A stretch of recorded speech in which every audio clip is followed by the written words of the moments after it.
السلام عليكم ورحمة الله وبركاته. صباح الفل والورد والياسمين، صباح الرضا من رب العالمين. نهاركم زي الفل. تعالوا نبدأ اليوم بحاجة جميلة وحلوة وبتنفع في كل وقت. أنا عملت شوية قراقيش كده حلوين قوي وبحاجة بسيطة خالص. يعني بدل ما تروح تشتري من بره والحاجة بقت غالية قوي، كيلو دقيق عمل كمية كبيرة جدا. دي مش كل الكمية طبعا، هتشوفوا كل الكمية في آخر الفيديو. تعالوا بقى ايه نشوف هنعمل ايه. انا هنا طبعا جبت كيلو دقيق و... وجبت اهو كيس خميرة، حطيته كده في ربع كوباية مية وركنته على جنب. وايه وهنحضر بقى بقية الحاجة. معانا بقى كيلو دقيق، بس شوفوا يعني كيلو دقيق هيعمل كمية رهيبة صراحة. يعني الحاجة بره بقت غالية جدا يا جماعة، والواحد مش ملاحق. انا جبت هنا كيس لبن اللي هو مقدار معلقتين، اللي هو الكيس الصغير ده لبن بودر، ومعلقة من البيكنج باودر. خلاص، وكيس الخميرة وكيس الدقيق اهو. انا بس هنا كده هطلع الهواء من الدقيق عشان لو في اي حاجة يبقى للامان يعني. وبعدين ايه هنحضر بقى ايه كوباية ونص من الزبدة او زيت لو عايزة.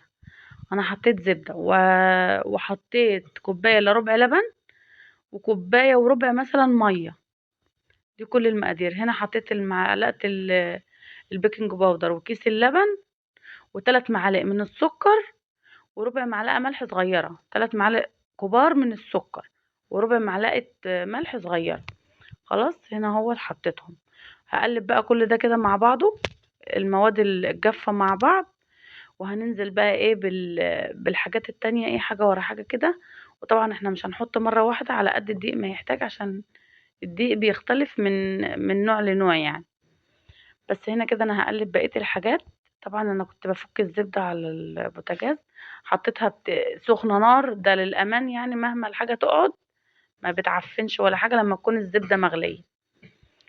هنا هو بدأت التقليب، يعني ايه نمشي خطوة خطوة كده مع بعض عشان نعرف المقادير كويس وما نتوهش. على فكرة الطريقة دي حلوة قوي للمنين. عملت منه بالعجوة وشوية من غير سادة يعني. بس هنا اهو قلبت الدقيق، وبعدين هنزل بقى بقية الايه المواد حاجة حاجة كده. دي ايه الخميرة اول حاجة. قلت اشتغلت فطمنت ان هي سليمة يعني. ودي كوباية لبن، انا حطيت الخميرة في المية عشان اتأكد ان هي شغالة بدل ما ابوظ الدنيا. دي ايه اول كوباية من الزبدة، وبعدين حطيت نص كوباية تاني. خلاص، الزبدة كانت سخنة وحطيت اللبن وحطيت الخميرة. خلاص هبدأ تقليب. محتاج تاني، حطيت نص كوباية الزبدة. وبعدين بقى كده ايه ممكن بقى ايه احط ازود مية بقى على قد الدقيق ما يحتاج. هنا هو ابتدى ايه بلم فيه كده. طبعا ما بياخدش عجين كتير المنين يا جماعة، مش زي القراقيش ولا الكعك ولا الكلام ده. هو بس انت ايه بتلم كده فيه. هنا اهو حطيت بقى بدأت ازود مية عشان العجينة تلم معايا اهو. طول ما هي بتلزق بصوا بقى لمت، يعني طول ما هي بتلزق يبقى محتاجة ان انت تلمي فيها تاني. وبعدين اهو لمتها وحطيتها بقى ايه تخمر على مهلها. سبتها حوالي ساعة الا ربع. خلاص خليتها خمرت جامد، يعني خليها تخمر او تاخد راحتها. دي اهم خطوة في العجينة، ان هي تخمر. اهو كده حطيتها اهوت ودفيتها كويس وحطيتها في الميكرويف عندي عشان انا عايزه انجز في الوقت. تتحط في مكان دافي عشان تبتدي تخمر بسرعة. هنا بقى جبت العجوة، حطيت عليها ايه حتة زبدة اهو عشان افكها وتبقى طرية كده في العجينة. عجنتها بالزبدة كده اهو بصوا. وبعدين ابتديت اشكلها بالشكل ده. طبعا ايه يا جماعة، يعني مش لازم اشكله بالشكل اللي انتوا عايزينه. انا عملت كده بالطريقة دي. بصوا عاملة زي الملبن لما بتحطي عليها الزبدة بتتقلب وتاخد راحتها. بصوا بقى العجينة اهي خمرت 100%. ده كان عدى ساعة الا ربع. وانا طبعا كل ده كده من اول ما عجنت العجينة انا مولعة الفرن على درجة حرارة 200. خلي الفرن يسخن قوي، يعني العجين عايز الفرن يكون سخن.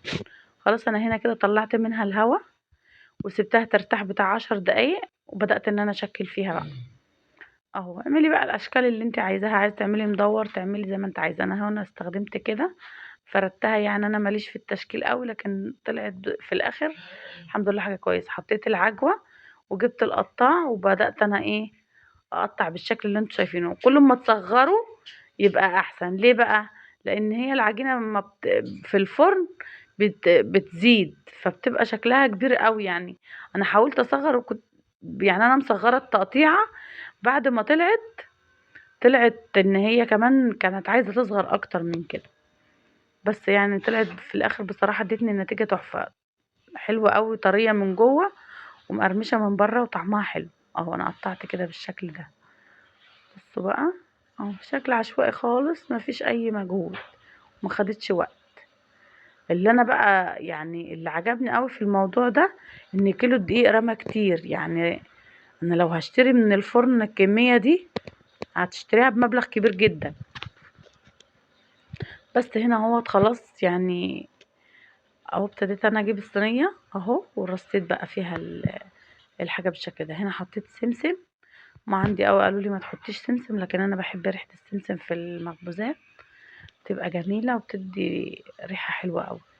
بقيت احط كده، مرضيتش يعني ان انا احط في العجينه عشان ما يبقاش زياده عن اللزوم. يعني ممكن تحطيه في العجينه عادي. اه، كل ما بقيت احس ان هي بتمسك في البتاع بقيت ايه ادهن زبده تحت البتاع عشان خاطر العجينه تمشي معايا كويس. انا ما ضفتش زيت خالص. ممكن تعملي نفس المقادير وتحطي زيت برضو زي ما انت عايزه، يعني بدل الزبده تحطي زيت. بس دي طبعا في القراقيش، ممكن تستعمليها في المنين زي ما انت عايزه. انا هنا العجينه طبعا سلسه وبتتفرد، يعني مهما كده وبفرد فيها بص تلاقيها طولت معايا وبقت زي الفل اهو. تطول كده بالشكل دوت، وتقطعي بقى زي ما انت عايزه. طلعت منها اشكال حلوه اهو. عملت كده، مليت الصينيه، وايه كان الفرن بقى خلاص سخن، فابتديت احط فيه.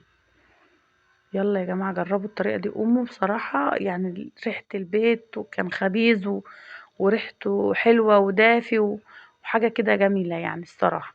دول حبه فاضوا، قلت ايه اعملهم كده على شكل القرص من غير سمسم ولا اي حاجه.